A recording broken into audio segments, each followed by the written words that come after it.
बिस्मिल्लाहिर्रहमानिर्रहीम। अस्सलाम वालेकुम वरहमतुल्लाह। बुद्दू टीवी में आपको खुशामदीद कहता हूँ।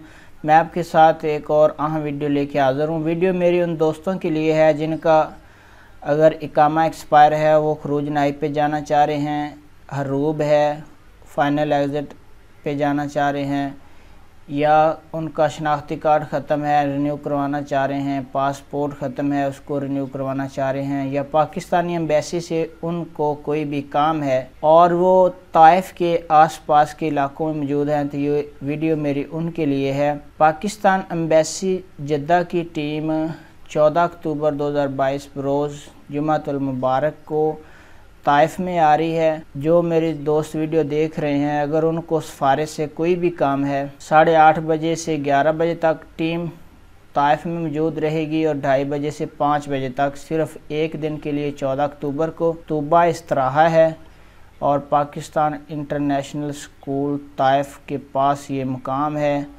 मोबाइल नंबर भी आपके साथ शेयर कर देता हूँ, 05065758832। ये कॉल करके आप पूछ सकते हैं। इस नंबर पे general consulate of Pakistan Jeddah की जानिब से मैं आपके साथ शेयर कर रहा था। वीडियो देखने का बहुत बहुत शुक्रिया। अस्सलाम वालेकुम वरहमतुल्लाह।